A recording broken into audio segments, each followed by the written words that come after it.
रवि एक होशियार लड़का था। वह हमेशा से अपने सपनों को लेकर बहुत गंभीर था। उसकी आंखों में चमक थी जो उसके दृढ़ निश्चय को दर्शाती थी। वो मन लगाकर पढ़ाई करता था। उसका सपना था डॉक्टर बनना। वह जानता था कि यह आसान नहीं होगा, लेकिन उसने कभी हार नहीं मानी। लेकिन रवि पर एक बहुत बड़ी जिम्मेदारी थी। उसका परिवार गरीब था। उनके पास बहुत सीमित साधन थे। उन्हें हर दिन संघर्ष करना पड़ता था। उनके लिए हर दिन एक नई चुनौती थी। रवि चाहता था कि वो अपने परिवार को गरीबी से बाहर निकाले। वह अपने माता पिता के लिए एक बेहतर जीवन का सपना देखता था। वो उनके लिए एक बेहतर जिंदगी का सपना देखता था, एक ऐसी जिंदगी जिसमें सुख और सम्मान हो।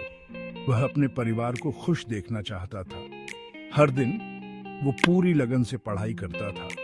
उसकी मेहनत और समर्पण अद्वितीय थे। उसका सपना ही उसकी हिम्मत था। वह जानता था कि अगर वह कड़ी मेहनत करेगा तो वह अपने सपनों को साकार कर सकता है। रवि का दिन पढ़ाई और अपने परिवार की मदद करने में बीतता था। वह अपने समय का सही उपयोग करता था। वह अपनी माँ का काम में हाथ बंटाता था। वह जानता था कि उसकी माँ बहुत मेहनत करती है। वो अपने पिता की उनके छोटे से खेत में मदद करता था। वह अपने पिता के साथ खेत में काम करता था और उनसे बहुत कुछ सीखता था। वो जानता था कि शिक्षा ही उसकी एकमात्र आशा थी। वह देर रात तक पढ़ाई करता था।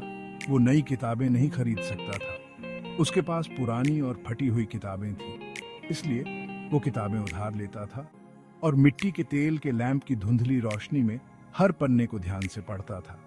वह हर शब्द को समझने की कोशिश करता था। उसका हौसला कभी कम नहीं हुआ। वह हमेशा अपने लक्ष्य के प्रति समर्पित रहा। वो जानता था कि वो डॉक्टर बनेगा। वह अपने सपने को साकार करने के लिए हर संभव प्रयास करेगा। वो अपने परिवार की किस्मत बदलेगा। वह अपने माता पिता को गर्व महसूस कराएगा। एक दिन रवि के अध्यापक ने कक्षा में छात्रवृत्ति के बारे में बताया। यह एक सुनहरा अवसर था। ये छात्रवृत्ति रवि जैसे छात्रों की मदद कर सकती थी। ये उन छात्रों के लिए थी जो आर्थिक रूप से कमजोर थे, ऐसे छात्र जो अपनी पढ़ाई का खर्च नहीं उठा सकते थे। यह उनके लिए एक नई उम्मीद थी। रवि को उम्मीद की एक किरण दिखाई दी। वह जानता था कि यह उसका मौका है, यह उसका मौका हो सकता था। वह इस अवसर को हाथ से जाने नहीं देना चाहता था। वो और भी ज्यादा मेहनत से पढ़ने लगा। उसने ठान लिया था कि वो ये छात्रवृत्ति हासिल करके दिखाएगा। वह दिन रात मेहनत करने लगा। वो जानता था कि ये आसान नहीं होगा, लेकिन उसने कभी हार नहीं मानी। लेकिन रवि चुनौतियों से घबराने वालों में से नहीं था। वह हर चुनौती का सामना करने के लिए तैयार था। वो अपने सपने के लिए लड़ेगा। वह अपने सपनों को साकार करने के लिए हर संभव प्रयास करेगा। रवि के माता पिता को अपने बेटे पर गर्व था। उन्होंने उसका जज्बा देखा। वे जानते थे कि उनका बेटा खास है। वे जानते थे कि वो खास है। उन्होंने हमेशा उसका समर्थन किया। उन्होंने उसका हौसला बढ़ाया। भले ही वो उसके लिए चिंतित थे, वे हमेशा उसके साथ खड़े रहे। वे जानते थे कि आगे का रास्ता कठिन है, लेकिन वे भी जानते थे कि रवि का हौसला बुलंद है। वह हर मुश्किल का सामना कर सकता है। उन्हें उस पर विश्वास था। वे जानते थे कि रवि अपने सपनों को साकार करेगा। उन्हें उसके सपनों पर भरोसा था। वे जानते थे कि रवि अपने सपनों को साकार करेगा। रवि को उनके प्यार और समर्थन का एहसास था। इससे उसे ताकत मिलती थी। वह जानता था कि उसके परिवार का समर्थन उसके लिए सबसे बड़ी ताकत है। वो उन्हें निराश नहीं करेगा। वह अपने परिवार के सपनों को साकार करने के लिए हर संभव प्रयास करेगा। रवि के गांव के पास एक पुरानी हवेली थी। ये एक बहुत बड़ा घर था जो अब पुराना होकर टूट रहा था। हवेली की दीवारें समय के साथ कमजोर हो गई थीं और उसकी छत भी जगह जगह से गिर चुकी थी। उसकी दीवारों पर बेलें फैली हुई थीं, जैसे किसी कंकाल की लंबी उंगलियां। ये बेलें हवेली को और भी डरावना बना देती थीं। खिड़कियां अंधेरी थीं, जैसे दुनिया को घूरती हुई खाली आंखें। इन खिड़कियों से कभी कभी अजीब सी आवाजें भी आती थीं। लोग हवेली के बारे में फुसफुसाते थे। वे कहते थे कि हवेली में कुछ अजीब और रहस्यमय है। वे कहते थे कि यह हवेली भूतिया है। हवेली के बारे में कई कहानियां प्रचलित थीं। वे कहते थे कि इसकी दीवारों के भीतर एक अंधेरा छाया हुआ है। यह अंधेरा इतना गहरा था कि उसमें कुछ भी देख पाना मुश्किल था। रवि ने कहानियां सुनी थी। उसने सुना था कि हवेली में रात के समय अजीब घटनाएं होती हैं, रात में अजीब आवाजों के किस्से। हवेली से आने वाली इन आवाजों ने कई लोगों को डराया था। टूटी खिड़कियों से झांकती रोशनियों के किस्से। ये रोशनियां अक्सर रात के समय दिखाई देती थी। कुछ ग्रामीणों ने दावा किया था कि उन्होंने हवेली के भीतर परछाइयां देखी हैं। ये परछाइयां कभी कभी इंसानी आकृतियों जैसी लगती थीं। ऐसी परछाइयां जो दिखाई देने के साथ ही गायब हो जाती थीं। ये परछाइयां इतनी तेजी से गायब होती थीं कि कोई यकीन नहीं कर पाता। रवि ने इन कहानियों को नजरअंदाज करने की कोशिश की।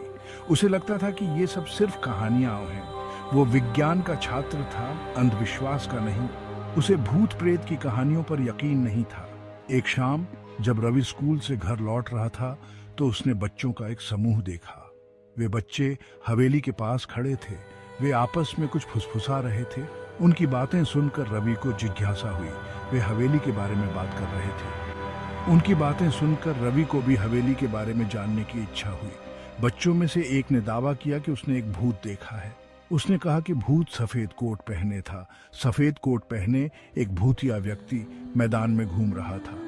ये सुनकर रवि को हंसी आ गई।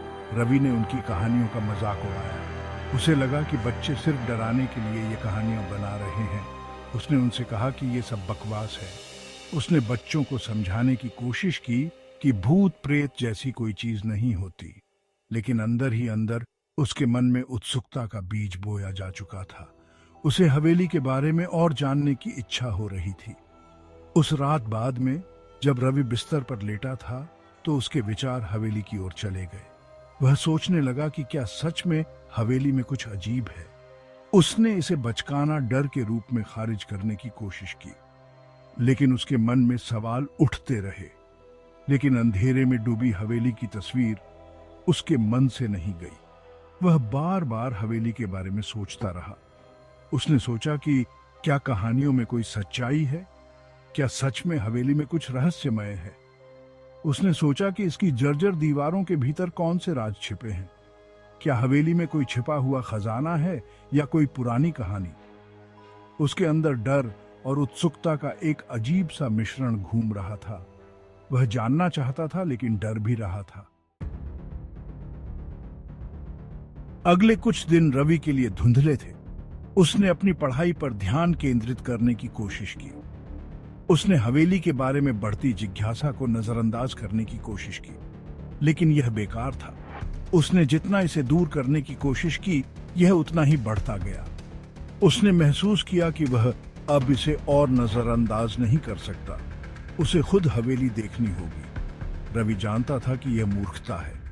वह जानता था कि यह खतरनाक था, लेकिन उसके अंदर कुछ, शायद रोमांच की प्यास या कहानियों को गलत साबित करने की इच्छा उसे आगे बढ़ने के लिए मजबूर कर रही थी। उसने उस रात हवेली जाने का फैसला किया। वह खुद देखेगा कि कहानियां सच थीं या नहीं। वह अपने डर का सामना करेगा। जैसे ही सूरज ढलने लगा, गांव में लंबी लंबी परछाइयां पड़ने लगीं। रवि के पेट में चिंता की गांठ सी महसूस हुई। वह जानता था कि उसके माता पिता को यह पसंद नहीं आएगा। उन्होंने उसे हवेली के बारे में अनगिनत बार चेतावनी दी थी। इसलिए वह चुपचाप अपने घर से निकल गया। उसने अपनी माँ से कहा कि वह एक दोस्त के साथ पढ़ने जा रहा है। जैसे ही रवि हवेली के पास पहुंचा, उसने जो कहानियां सुनी थी वे उसके दिमाग में घूमने लगी। वह कसम खा सकता था कि उसने हवा में फुसफुसाहट सुनी है। वह कसम खा सकता था कि उसने खिड़कियों में हलचल की झिलमिलाहट देखी है। उसका दिल जोर से धड़क रहा था। वह एक पल के लिए हिचकिचाया। डर उसे अपनी चपेट में लेने लगा था, लेकिन उसने एक गहरी सांस ली, खुद को शांत किया। वह इतनी दूर आ गया था, वह अब पीछे नहीं हटेगा। हवेली उसके सामने थी। जितना उसने सोचा था उससे कहीं अधिक विशाल। यह एक समय की भव्यता और अब की वीरानी का प्रतीक थी। लोहे के दरवाजे जंग लगे हुए थे और जब रवि ने उन्हें धक्का दिया तो वे भयानक आवाज के साथ खुले। यह आवाज जैसे अतीत की कहानियों को बयां कर रही थी। हवा भारी हो गई, सड़न और किसी और चीज की गंध से भरी हुई थी, कुछ प्राचीन और बेचैन करने वाली। यह गंध जैसे समय के साथ जमी हुई थी। रवि ऊंचे रास्ते पर चल पड़ा। हर कदम उसकी रीढ़ की हड्डी में सिहरन भेज रहा था। हर कदम के साथ वह अतीत के और करीब महसूस कर रहा था। वह सामने के दरवाजे के पास पहुंचा। उसकी सतह टूटी हुई और पुरानी थी। यह दरवाजा जैसे समय की मार झेल चुका था। उसने कांपते हाथ से दरवाजा खटखोटा। यह खटखटाहट जैसे हवेली की नींद को तोड़ रही थी। सिलेंस में आवाज गूंज उठी। ऐसा लग रहा था जैसे हवेली की दीवारों के भीतर ही गूंज रही हो। यह गूंज जैसे हवेली की आत्मा की पुकार थी। उसने इंतजार किया, अपनी सांस रोककर, लेकिन कोई प्रतिक्रिया नहीं हुई। यह मौन जैसे हवेली की कहानी का हिस्सा था। हिम्मत जुटाकर रवि ने दरवाजे के घुंडी को घुमाया। यह घुंडी जैसे समय के साथ जंग खा चुकी थी। उसे आश्चर्य हुआ।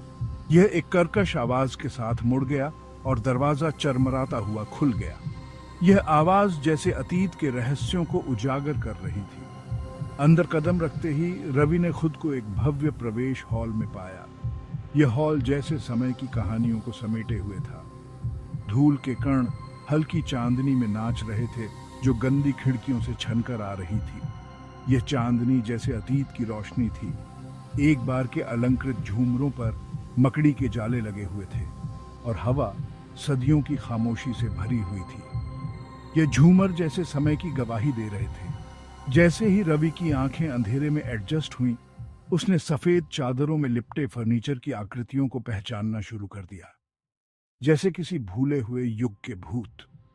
ये फर्नीचर जैसे अतीत की कहानियों को छुपाए हुए थे। वह सावधानी से चला गया। उसका हाथ ठंडी, नम दीवारों के साथ साथ चल रहा था। ये दीवारें जैसे समय की कहानियों को समेटे हुए थी। ऐसा लग रहा था जैसे हवेली उस पर दबाव डाल रही हो। उसकी खामोशी भयानक और अजीब तरह से आकर्षक दोनों थी।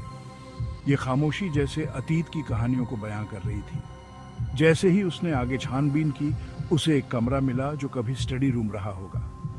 यह कमरा जैसे अतीत के रहस्यों को समेटे हुए था। कमरे के बीच में एक बड़ी सी मेज रखी थी, जिस पर पीले पड़े कागज बिखरे पड़े थे। ये कागज जैसे समय की कहानियों को बयां कर रहे थे। रवि का दिल तब धड़क गया जब उसने महसूस किया कि यह जगह क्या हो सकती है। रहस्यमय डॉक्टर के काम के अवशेष। यह अवशेष जैसे अतीत के रहस्यों को उजागर कर रहे थे।